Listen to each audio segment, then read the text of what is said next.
What's up, Scorpio gang? Welcome to my channel, Tarot by the Intuitive Teacup. My name's Annie. We're going to pull some tarot here for you today. This will be a general message for Scorpio, Sun, Moon, Rising, and Venus signs. I had to think about that.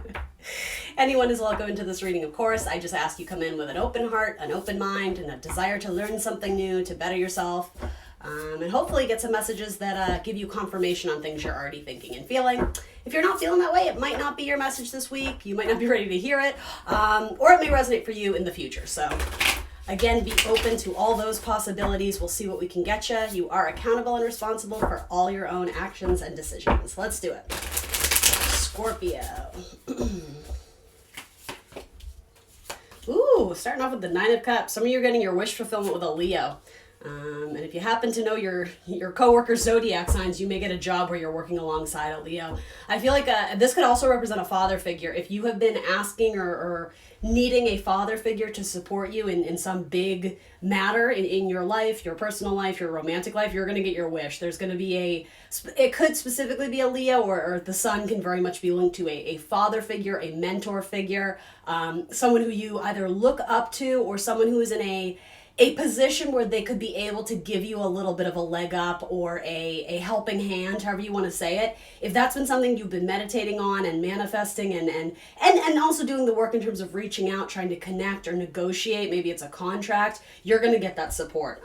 This is the beginning of a beautiful romance or a friendship. Again, this Ace of Wands, this power, this touch of magic, it comes to you through the source of a Leo or again, a mentor or a father figure. And this may have to do with acquiring some sort of knowledge or skill from someone who, again, you admire or you're seeking to learn their technique or their wisdom. There's almost a Virgo element to this too. So I don't know if any of you Scorpios strongly resonate with Virgo, your Virgo moon or your Virgo rising. I don't know, whatever this is, it looks really good and it's the start of something new and it allows your imagination and your creativity to run wild. It is going to challenge you in some ways to be a little bit bold, to be a little bit brave, to get outside the comfort zone, because this is going to be a journey, but I think it's going to be a journey where you are going to learn a whole lot. And the thing is, I don't think it's something you would shy away from. I think it's something you've been dreaming of and manifesting for possibly quite some time, but when it comes in, you may have that one last little, almost like cold feet, just like, oh my gosh, like, is this really happening? Like, am I ready for this? Yes, I promise you, you're ready. And I've been saying this a lot. This message has been coming up, I think, for almost every zodiac sign, is remembering it's not the absence of fear. That's not courage. Courage is moving forward despite the fear. And to be honest, I'm not sure how much fear is weighing into this. I don't really have any negative cards, but this might get you again out of your comfort zone. You're sort of thrusted into this new life, into this new project, into this new team dynamic, and so it's very exciting. There's something that it's really encouraging your growth as an individual and as a spiritual being. But what's really cool is that you have someone backing you. You have someone supporting you. So, you know, if you leap too soon and you feel like you're falling, there's someone who can, I don't know, it feels very like lucky. It feels very sort of divinely guided, that you're not doing this on your own. There's someone, a very strong support system here for you. Cool, digging that message. I don't use this deck a lot. I don't know why, but it actually has some beautiful messages to it. I should, note to self, use this deck more. And it would be great if I remembered what it was called so I could give it a shout out, but again, because I don't use it that much. I think it's by Chris Ann. Is it modern? Oh, Annie. It's not Lightseers. It's the other one. I get it confused. Anyways. Molly, are you out there watching? She might know what it's called. That might be important. Six of Emotions. This may be a collaboration with someone from your childhood. Or you may be doing a lot of reflecting back on your youth and sort of that, if you had a more positive outlook as a child, if you thought, you know, the world was your oyster, some of you seem to have gotten kind of jaded by life and sort of forgot how important it is to have sort of that adventurous spirit, that ability to shine, to be center stage, to be your authentic self and show up with all the zest and enthusiasm. Some of you, it feels like you're tapping back into that. You're getting your gumption back. I really like that. That makes me think of The Holiday with Kate Winslet. I've developed what I think is called gumption. Again, something with Cancer or Leo. Let's see if those come out again. And sometimes the Six of Cups is just simply forgiving yourself for past mistakes, for feeling like you could have, should have, would have handled something better. Well, you know better now. So release the past. Don't hold yourself hostage or prison. Look more optimistically towards the future, because this feels like a stroke of really good luck. Yeah, look at you. You're doubling down on some opportunity. And there's something here to me about casting a very wide net.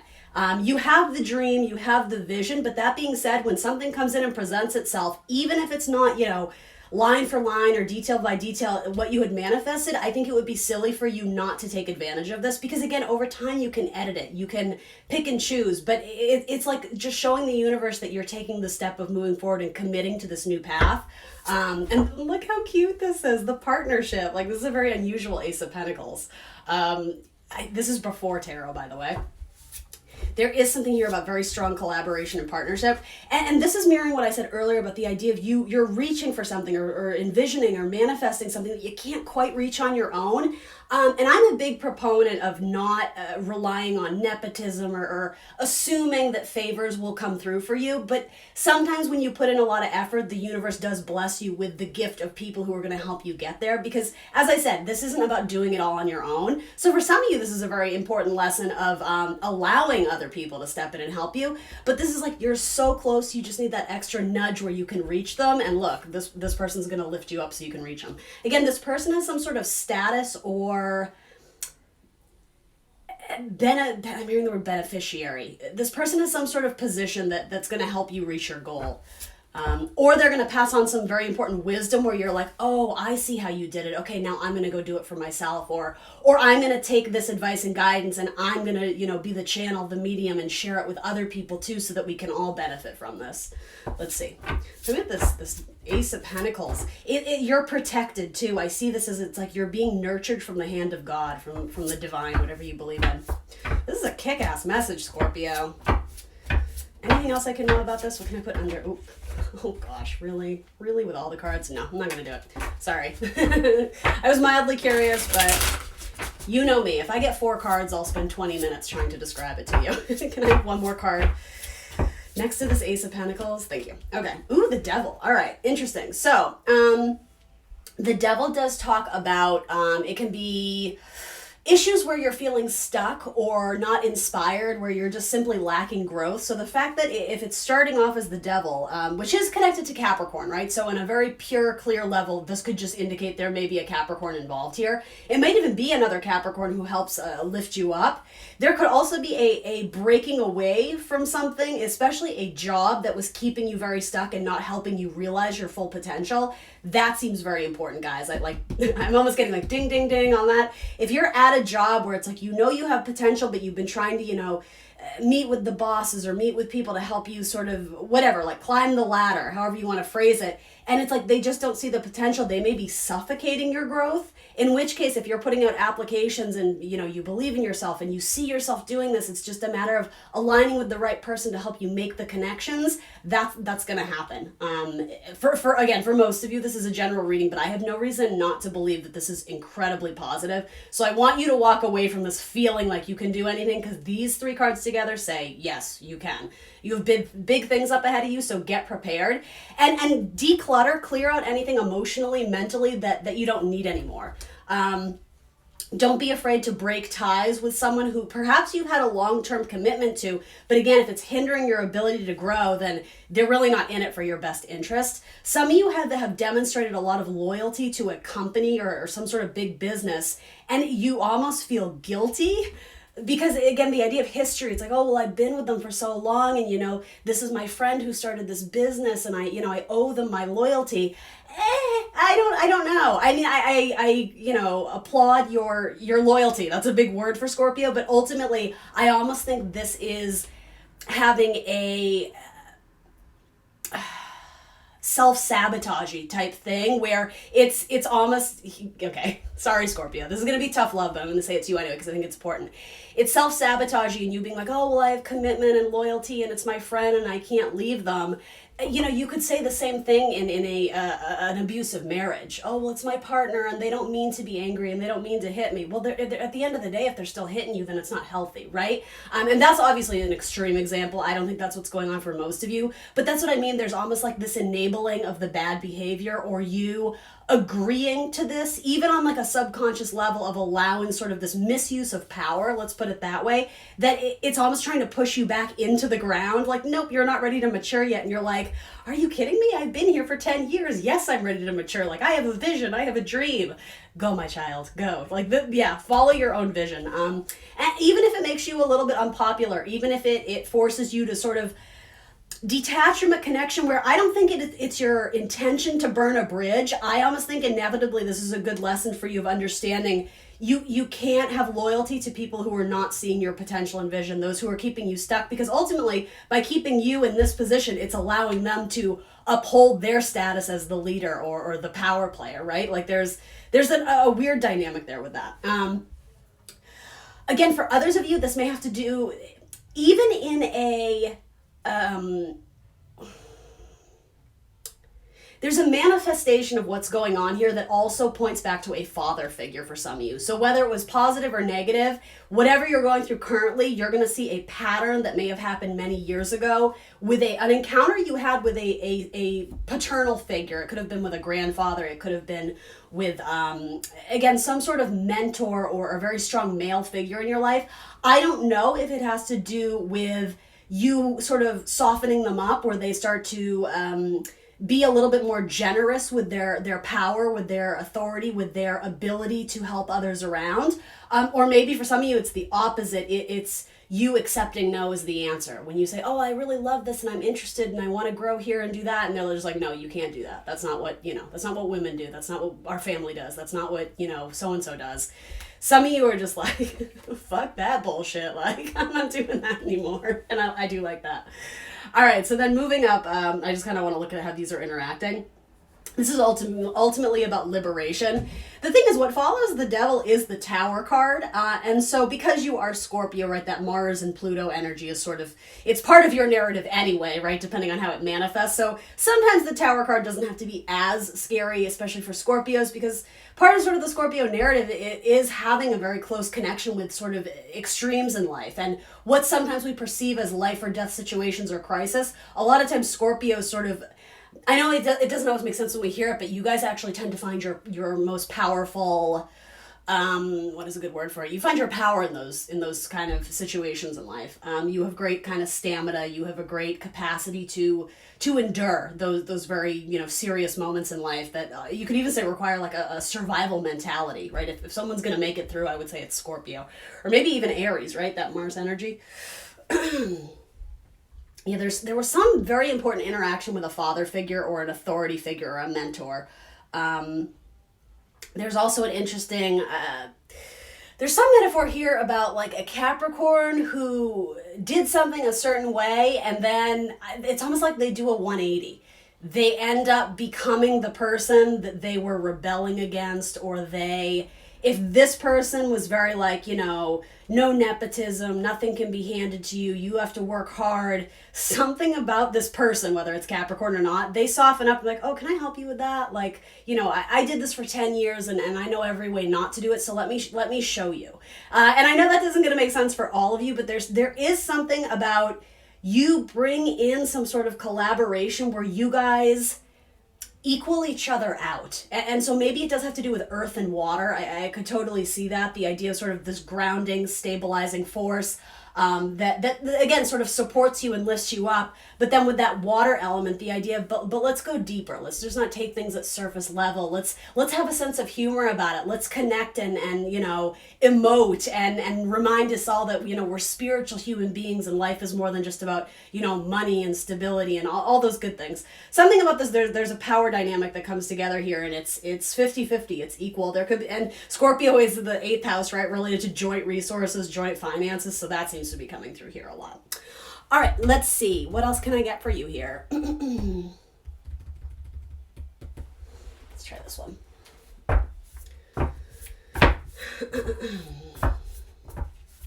What are we looking at here off in the distance? This person may come from a different cultural background than you, Scorpio, and I'm not sure why that's significant other than you both offer this relevant perspective that can tap into different groups of people. So together it widens your umbrella. It stretches out your network. Does that make sense to anyone? Or if this, maybe this is romantic. If it is, it's almost like it's the joining of two cultures into one family. And you may come, or one or both of you may come from a background where previously a parental figure was like, absolutely not. You have to marry into, our bloodline, or not our bloodline, you know what I mean? Someone who practices the same religion or someone who shares our ethnicity, like you may be turning that up on its head. There is something about going against authority and very old, outdated rules where you wash your hands of it. You just throw your hands up. You're like, fuck that. That is not for me.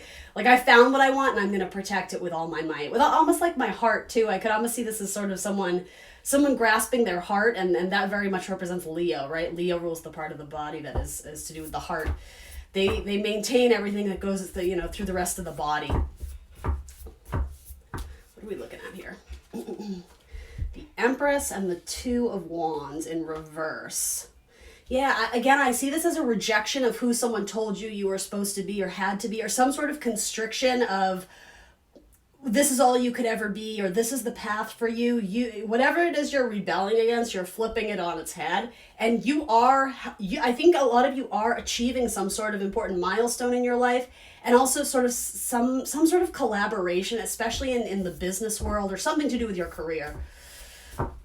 And there is I don't know how else to say it, something to do with the influence of a parental figure. It could be a mother for some of you. With these two cards, there's a lot of paternal energy coming through. I'm not sure what this is, but one more card.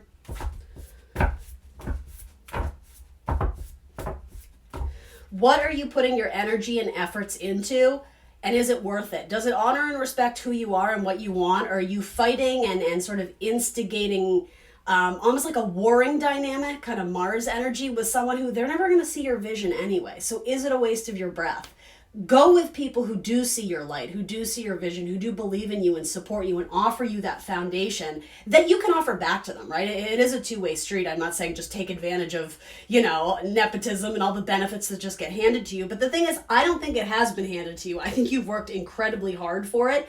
But you're finally at the point where you've worked so hard, you're starting to understand that you may have been giving your time and resources to the wrong person, because some sort of divine gift comes along where you're matched or partnered with someone who does see the vision. They see the best version of you, even though you're starting to see this person who's kind of jaded and withered, and whatever this is, this person lights your fire and it gets some enthusiasm back into your life. I mean, maybe it's romantic. I don't know. All right, and then the Two of Swords. Yeah, this to me is like I'm almost getting like a peace treaty. Hang with me here. What I'm trying to get at is some battles just aren't worth fighting. The idea of save your breath. Because if you're going after this person and trying to tell them how good you are, that's a waste of your time. It was never about you proving your worthiness to them. This struggle you had with winning this person's validation or approval, the entire reason behind it was for you to see it in yourself. Boom, drop mic. That's what it is. And when you start to see it and recognize your value, and you don't have this sort of ambivalence of, oh, but I owe them this and maybe I shouldn't because I don't want to rock the boat, when you're just like, fuck this shit, I believe in me, I have a vision, I have big dreams, I'm going to chase it, I'm going to find people who believe in me. You do, Scorpio. So this to me is almost a similar message. I just have to be honest, I don't like this Empress card. It looks very, I don't know, it just has a negative vibration to me, and the fact that it's coming up with Two of Wands, which is a Mars card, Mars and Aries. Again, the purpose of Aries is to be the trailblazer and to be a fighter, but be a fighter or a crusader of something you are passionate about that is worth your creativity and energy, versus just kind of poking the bear for the sake of causing arguments. You might be fighting with the wrong person, trying to win the approval of someone who you think is your boss or who you think is the authority in your life, when it was never about them. It was about you picking up the sword and being like, I got bigger battles to fight. Like you're a blip on the screen. I'm going to go out in the world and I'm going to conquer whatever this dream is of mine. I like that, Scorpio. Let's get you one of these oracle cards. This deck is super cool. I used it for all the signs last week when I did the element readings, like by water, earth, air, fire. And I forgot to do it on water, so apologies for that. But the good news is you're getting one all on your own this week. Marcella Kroll. or Kroll, I guess it's pronounced. It's a really cool deck. Let's see. What can I tell my Scorpio gang? Scorpio gang. I mean, first card out the deck here was Wish Fulfillment, 9 of Emotions, 9 of Cups. So get it, Scorpio. And be on the lookout for that Leo who lights up your life. You light up my senses. Isn't that a John Denver song? All right, Talisman, 31. I'm going to read it to you right out the book. Let's see, Talisman. The talisman represents new doors opening for you now. New pathways are possible at this time. It also invites you to find or create and charge an appropriate symbol, amulet, or mantra to help support your current endeavors or healing. Empower this talisman with your intentions to ensure its magic in everyday life. Meditate with this card to act as a powerful road opener to a new adventure, opportunities, or to discover hidden talisman of power, love, and peace. The symbol is the key. The skeleton key is often used in magic symbolically to move from one place in life to another. It is also one of many symbols of the goddess Hecate. When worn as a talisman or charged with intention, the key can free us from our self-imposed cages, interesting, and move us into the next part of the journey by opening new doors to opportunity. All right, guys. Well, this is me metaphorically passing you the key. What door are you going to go open now? This is about taking power. This is about getting the key to your own office, right? You have the power position. You have the authority. And people are going to help you along the way. So again, be open to that. Don't close people out. Don't automatically jump to, well, what's it, what are they trying to get out of me? This trust issue or suspicion that everyone is out to get you, again, that's a past narrative. So make sure you're not dragging that into future opportunities. All right, Scorp, that's what I got for you. Please remember to like the video, subscribe to my channel, and I will see you all very soon for more tarot. Bye, guys.